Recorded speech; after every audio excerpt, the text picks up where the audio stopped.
Ay, magandang gabi po. Magsimula na po manilbihan ang Peking Congressman sa Manila 6th District. Ito po si fake Congressman Benny Abante. Bakit fake?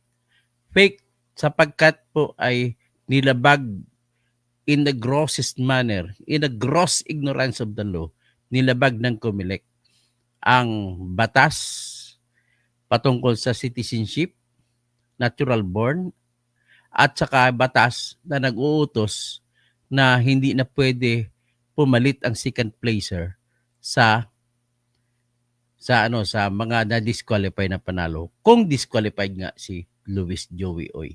Okay? So yan po ang ating pag-usapan sa ngayon.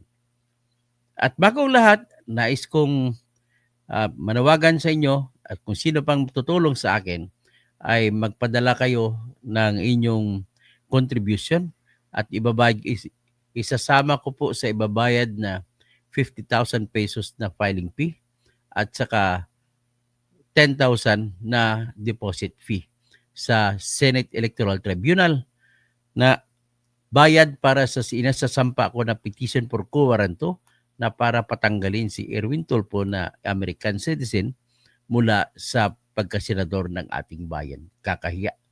Senador ka ng Pilipinas tapos Amerikano ka. Nakakahiya. Yan po. But anyway, diretso tayo sa kaso ni Benny Abante. Ladies and gentlemen, ito po, itong balita na pinroklama na kina si Benny Abante. Nakakahiya talaga yung ginagawa ng bayan natin. Mga COMELEC na opisyal natin, no? Sila nagdesisyon na Benny Abante mag-file pa ng bill ng mga panukalang batas. Ibabawalan ang online gambling. Fake ka naman na congressman. O yan, si fake congressman, o. Sabi ni Benny Abante, nung nakahapon, ay sabi niya magsampa siya ng panukalang batas para ibawalan ang online gambling sa Pilipinas. Nagkwento ka na naman. Hindi ka pwede kasi fake congressman ka. Yan po ang sinabi niya, no. Nagpalabas siya, may kapal ng mukha siya na magsabi ng ganon. Ito pa, dito siya pinroklama. Nakakahiya naman talaga. Magpaproklama ka pa. Ito, pinroklama siya ng panalo, natalo naman siya. O, ito. Ayan, City Board of Canvassers of Manila has officially proclaimed Bienvenido Abante Jr. as the duly elected representative of the city's 6th district in the 2025 midterm elections. This after the Commission on Elections en banc issued a certificate of finality and entry of judgment on its June 30 ruling, paving the way for Abante's proclamation. The COMELEC en banc noted that the Supreme Court did not issue a restraining order within 5 days of both parties receiving the decision, making it final and executory.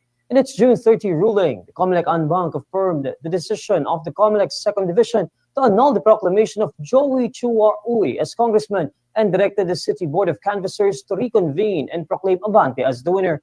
The second division voided Uy's certificate of candidacy on June 18. The division ruled that Uy is a naturalized Filipino citizen and not a natural-born one. The division held that Uy made a false declaration in his certificate of candidacy, which constitutes material misrepresentation under Section 78 of the Omnibus Election Code. Abante, in his petition, noted that Uy declared in his certificate of candidacy that he is a natural-born citizen and was born on March 15, 1962, to a Chinese father named Uy Ho. The petition states that Uy Ho acquired Philippine citizenship through naturalization when Joel was 5 years old and to a Filipina mother. Citing the identification records of Uy's mother, the COMELEC en banc affirmed that Uy was not a Filipino citizen at the time of his birth. The records described Uy's mother as a Filipina prior to her marriage and as the wife of a naturalized Filipino citizen. Abante lost his re-election bid to Uy. Abante received more than 63,300 votes, while Uy got more than 65,700 votes.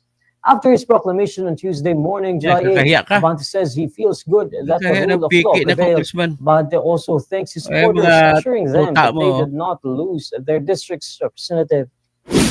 Ay, nakakahiya. Nakakahiya ka. Sobrang nakakahiya. Alam mo na hindi ka nanalo. Pinagpipilitan mo. Di Girarte, ano kayang gagawin dito kay Abante na to? Kakahiya. Kakahiya ka talaga, Benny. Abante, you're a pastor and yet you are not an honorable man.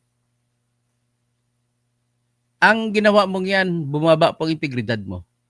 At bababa ang, sigurado ako maraming nadismaya sa'yo sa simbahan mo. Bishop pa naman kung tawagin pangalan mo.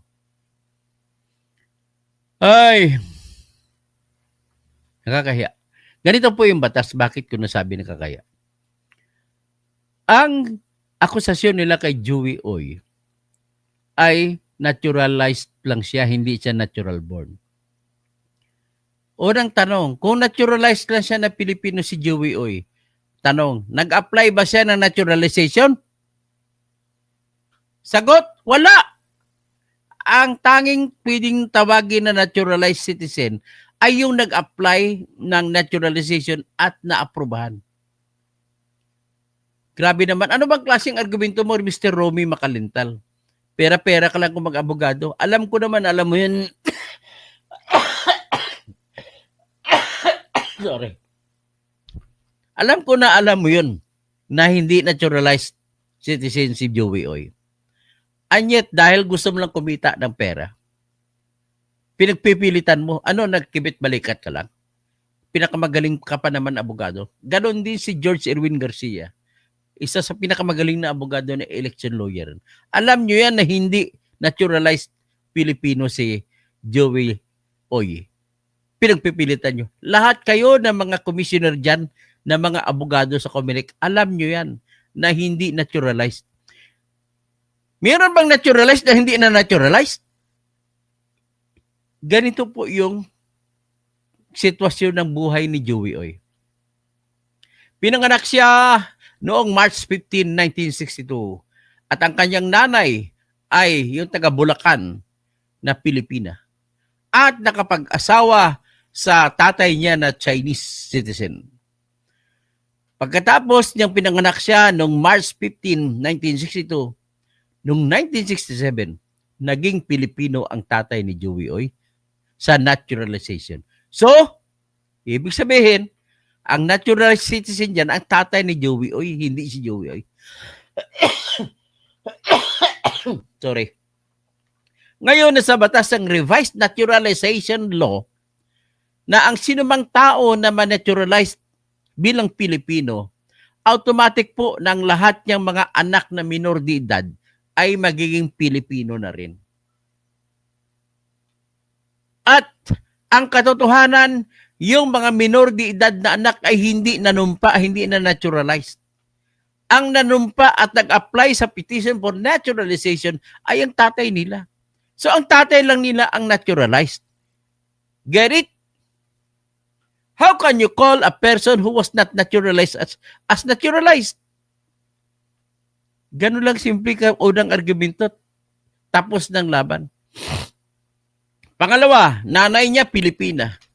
Nakalagay sa 1935 Constitution na siyang namamayani sa panahon na yon na ang sinumang anak ng mga babaeng Pilipina na ang tatay ay foreigner ay kailangan kung gusto nila maging Pilipino, pagdating nila ng majority age from 21 years old up to 23 years old, ay kailangan gumawa sila ng sinumpaang salaysay na sasabihin nila gusto nila magiging Pilipino. At yung sinumpaang salaysay na yan ay isusumiti nila sa Bureau of Immigration at saka sa Civil Registrar's Office ng lugar kung saan ka pinanganak. Saan siya pinanganak? Sa Santa Mesa, Manila. Kaya dapat, kung talagang sundin ni Joey Oy yun, magsusumiti siya ng tinatawag na sinumpaang salaysay or election to be a Filipino nandun sa Civil Register Office ng Manila. Sa tingin ko, hindi niya ginawa yun. At kung bakit hindi niya ginawa, Sapagkat, nung maging 5 taon siya, ay naging Filipino citizen ang tatay niya, kaya hindi niya na kailangan manumpa, mamili pa. Mismo yung batas na revised naturalization law ang nagbigay ng election o ng pag-Pilipino sa kanya, kaya wala na siyang ginawa. Ang definition o ang kahulugan po ng natural born ay yaong Pilipino na ipinanganak na naging Pilipino na wala nang ginawa pang opisyal na aksyon. Wala na siyang ginawang opisyal na aksyon. Yan po ang definition ng natural born Filipino sa ilalim ng 1973 at saka 1987 Constitution. Besides, na-cure na rin ang defect pag tiningnan natin ang 1987 Constitution na nagsasabi na Section 1, Paragraph 2, those who are born with Filipino mothers or fathers are deemed as Filipino citizens. Iyang nanay niya Pilipina, kaya automatic Filipino citizen siya na natural born. Yan ang pangatlong argumento. Unang argumento, sabi ko, hindi naman lang siya na naturalized kasi hindi naman siya nag-apply naturalization. Therefore, he is a natural born. Dalawang bagay lamang ang Filipino citizen, naturalized at saka natural born. Kung hindi ka naturalized, ano ibig sabihin? Hindi ka natural born. Ay, hindi ka naturalized, natural born ka. Pangalawang argumento, pinanganak siya, nanay niya Pilipina. Sa ilalim ng Constitution 1935, sinasabi ang sinumang ipinanganak na nanay ay Pilipina at ang tatay ay hindi Pilipino, ay kailangan niya mag-elect sa 21 years old siya hanggang 23 years old na siya ay pipiliin niya maging Pilipino siya. At yan magagawa mo sa pamamagitan na magsagawa ng sinumpaang salaysay at nasasabihin mo na gusto mo maging Pilipino at isusumiti mo siya sa Civil Registrar's Office ng Manila at Bureau of Immigration. Actually, kahit sa Civil Registrar lang pwede na. Kahit hindi na sa Bureau of Immigration. Number 3 na dahilan. At ang revised naturalization law, nagsasabi mismo kapag naturalize ang iyong tatay, automatic ka na magiging Pilipino. At hindi mo na kailangan pa manumpa. Hindi mo na kailangan magsinumpa ang salaysay. So kaya 3 reasons, 3 justifications na natural born si Joey Oy.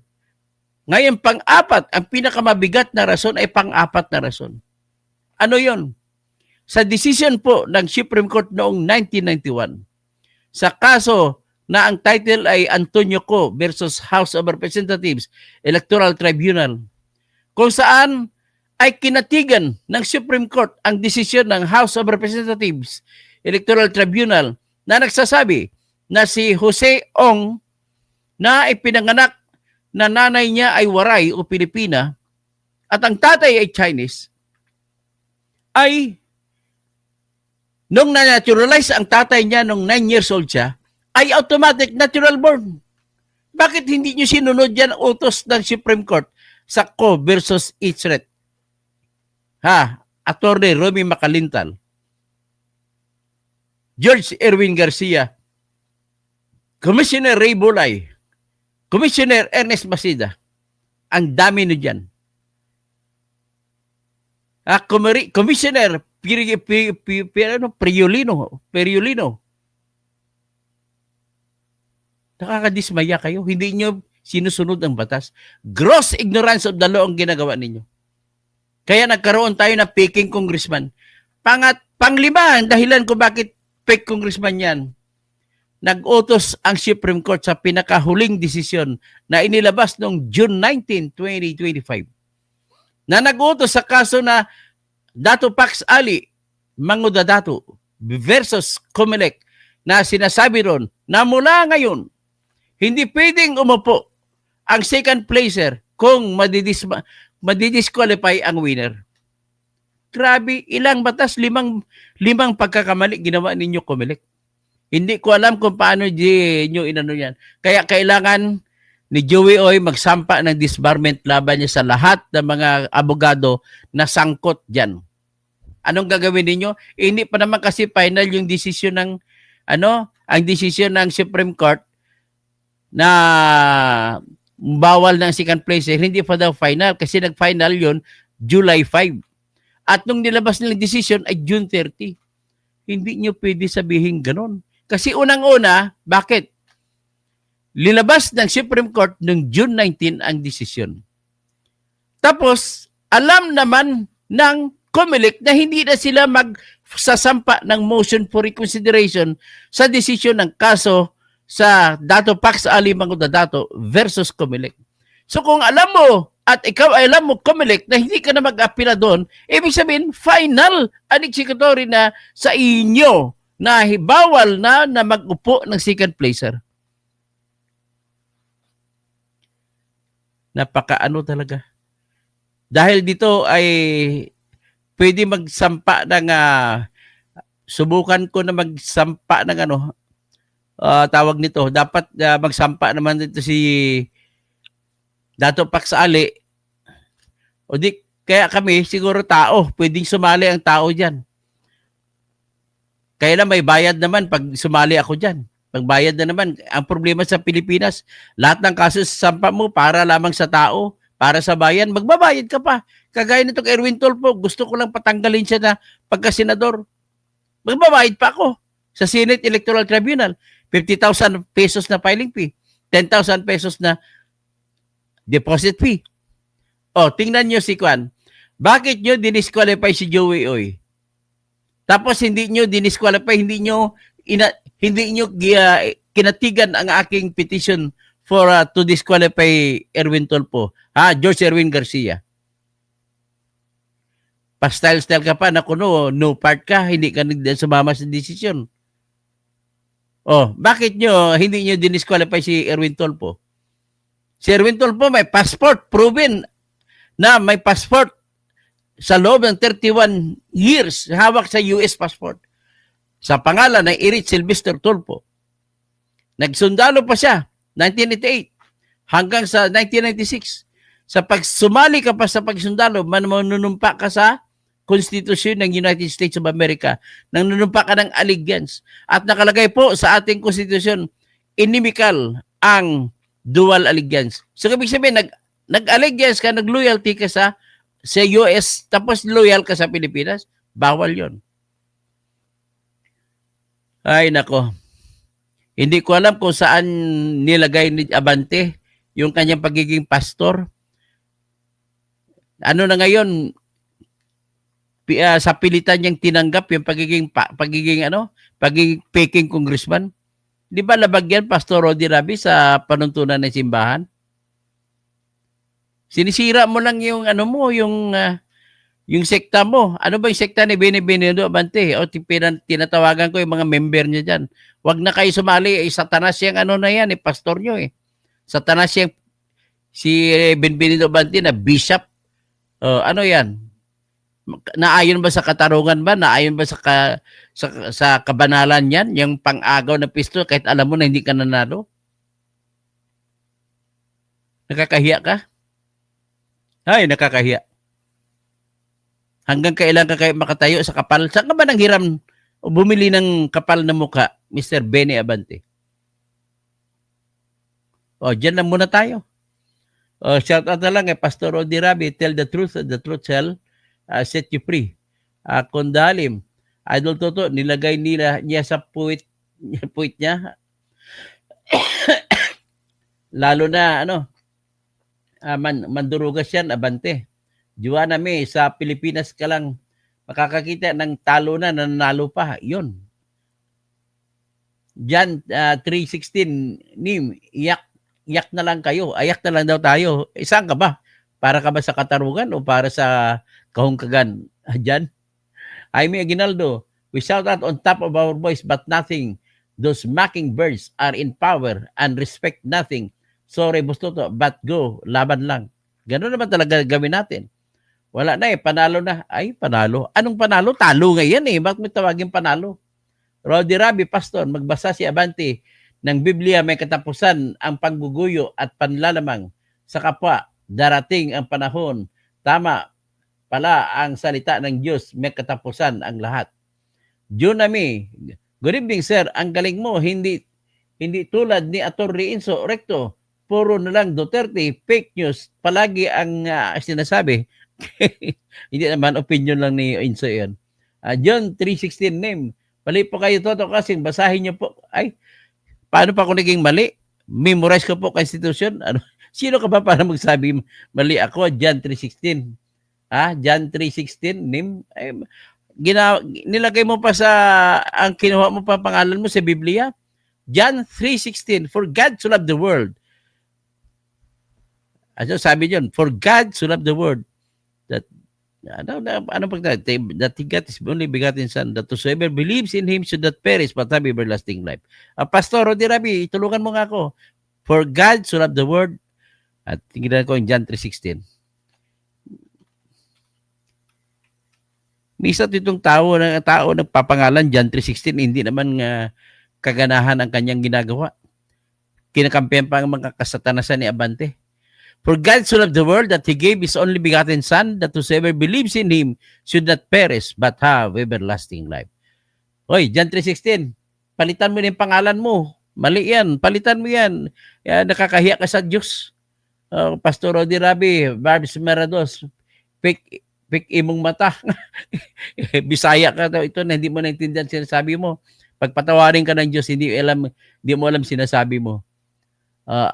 Alina, sayang ang mga boto kay Joey Oy. Hindi naman, sigurado mananalo sa Supreme Court yan. Roberto Filemon Ninjapi, bakit po mga Duterte, ibang lahi ang nanay pero natural born? Natural born po sila kasi tatay nila si Duterte, Cebuano. Cebuano, Maranao. Maranao yung lula ni Duterte. Maranao na Muslim sa Lanao Norte. Jegger Yarte, palakasan sa Comelec ang mga politiko sa Pinas. Kung gusto nyo, mahalal, hindi sa buto ng taong bayan. Alina, hanggat kaya nilang baluktutin ang batas, kaya binabaluktot talaga nila. Ang alam ko, nakikita ko yung mukha ni Rodi Duterte, parang si yung ka-emisyuan ko, si Attorney Lucman. Mga dugong Lucman ito si Duterte. Fire, is that justice? Definitely not. Mayap Abak, Jegger Yarte. So yan po ang ating sinasabi ngayon. Hindi ko po tinatanggap ang pagiging congressman mo, Mr. Bishop. Ayaw ko tawagin ka Bishop. Mr. Benvenido Abante. Virgilio Tudto, wa na ko na wa na kay nadagi. Bisan asa ka paingon, hilak na, ay dili ko mo hilak oy. Nganong mo hilak man ko? Mas lalin pa. Mas samot pa ko magkasuko, dili ko mo hilak. Jaime Aguinaldo, akalain mo tinalo ka ng hindi daw Pinoy ayon sa Comelec, so hindi ka gusto ng mga Pinoy. Ibig sabihin po, second place ka, Mr. Abante, mas marami ang ayaw sa iyo. Kakahiya. Yun na ba, mabuhay na mga Ilonggo. I'm proud. Naknaweching. Nakakahiya ka talaga. Beni Abante, hanggang kailan mo kayang dalhin yan? Nakaupo na yan, baka tapos na yung term ni Abante. Hindi tapos ang petition. Grabe naman to. Supreme Court, dapat kayo ang manguna dito. Dapat kanina nabigyan nyo na ng solusyon ito. Magandang gabi, magandang umaga po.